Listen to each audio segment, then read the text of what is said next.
ఘనంగా శ్రీ రాజరాజేశ్వరి అమ్మవారికి రుద్రాభిషేకం, లలిత సహస్రనామ పారాయణం. నెల్లూరు నగరంలోని బాలాజీనగర్ సీతారామస్వామి మందిరం నందు సోమవారం శ్రావణ శుద్ధ ద్వాదశి శ్రీ రాజరాజేశ్వరి అమ్మవారికి ప్రీతికరం కావున మహారుద్రాభిషేకం, చండీ హోమం, లలిత సహస్రనామ పారాయణం అత్యంత వైభవంగా చేయడం జరిగింది. ఈ సందర్భంగా సుబ్బయ్య స్వామి మాట్లాడుతూ ఈ రోజు చాలా విశేషమైన రోజు. శ్రావణ శుద్ధ ఏకాదశి తర్వాత వచ్చే ద్వాదశి చాలా ముఖ్యమైన రోజు. లలిత సహస్రనామ పారాయణం, మహారుద్రాభిషేకం, చండీ హోమం ఘనంగా నిర్వహించాం. ఈ కార్యక్రమానికి భక్తులు అధిక సంఖ్యలో పాల్గొని లలిత సహస్రనామ పారాయణం చేయడం జరిగింది. కుంకుమ పూజలు కూడా నిర్వహించాం. అమ్మవారికి 3 రకాల ప్రసాదాలు కూడా సమర్పించడం జరిగింది. ఈ కార్యక్రమానికి దేవస్థానం కమిటీ వారికి అభినందనలు తెలియజేశారు. ఈ రోజు విశేషమైన రోజు కాబట్టి శ్రావణ శుద్ధ ద్వాదశి విలువైన రోజు కాబట్టి అందుకొని ఈరోజు ఈ కార్యక్రమం తలపెట్టాము. అయితే భక్తులు కూడా విరివిగా వచ్చిన దానికి చాలా సంతోషిస్తున్నాను. చాలా విశేషం కదా. శతమానం బోధి శతాయుషేంద్రియే ఆయుష్యేంద్రియే ప్రతిష్టది.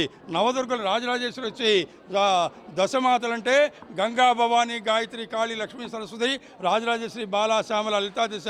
నవదుర్గలంటే శైలపుత్రి, బ్రహ్మచారిణి, చంద్రకంఠ, కూష్మాండ, స్కందమాత, కాచాయిని, కాళరాత్రి, మహాగౌరి, సిద్ధిదాత్రి, కనకదుర్గ, విజయదుర్గ, వనదుర్గ అంటే 19వ పీఠం విజయవాడ కనకదుర్గది కాబట్టి ఆ యొక్క దశశక్తులు వచ్చి మహాకాళి, తార, షోడశి, భువనశ్రీ, త్రిపుర భైరవి, భగళాముఖి, చిన్నమస్త, త్రిపురసుందరి, ధూమతి, మాతంగి, కమలాత్మిక ఐక్యమే రాజరాజేశ్వరి స్వరూపం కాబట్టి అందువల్ల ఈ కార్యక్రమం తలపెట్టాము. ప్రజలు కూడా భక్తులు కూడా విరివిగా వచ్చారు.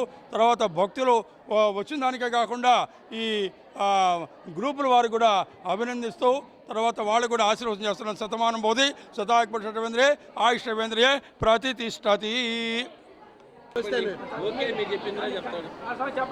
ఈరోజు చాలా విశేషమని చెప్పాలి.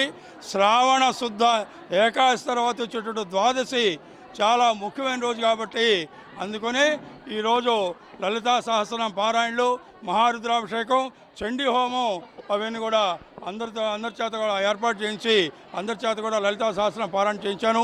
భక్తులు కూడా విరివిగా వచ్చారు, కుంకుమ పూజలు చేశారు.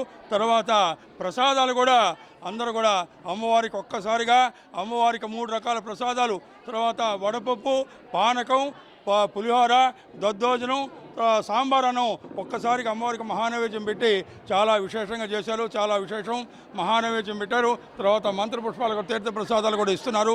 చాలా విషయమైనటువంటి కాబట్టి ఈరోజు ఈ విశేషమైన కార్యక్రమాన్ని మనము ఈ రామాలయంలో వాళ్ళు త్యాగరాజ కళ్యాణ మండపంలో వాళ్ళ ఈ కమిటీ వారు ఏర్పాటు చేసినందుకు మనకు అభినందనిస్తూ వాళ్ళని నా ఆశీర్వచన శతమానం బోధి శతాయుషేంద్రియే ఆయుష్యేంద్రియే ప్రతిష్టతి అని చెప్పి ఆశీర్వచనం చేస్తాను. విజయదుర్గ, నవదుర్గ, మహాదుర్గ, రాజరాజేశ్వరి ఆమె రాజరాజేశ్వరి స్వరూపం అధిష్టాన దేవత కాబట్టి అందుకని ఆ యొక్క రాజరాజేశ్వరిని పెట్టుకుని మనం ద్వాదశి రోజు కూడా మనం పూజ చేశాము. చాలా విశేషం అని చెప్పి కూడా తెలియజేస్తున్నాను. మీరందరూ కూడా ఇంతమంది వచ్చిన దానికి చాలా విశేషం.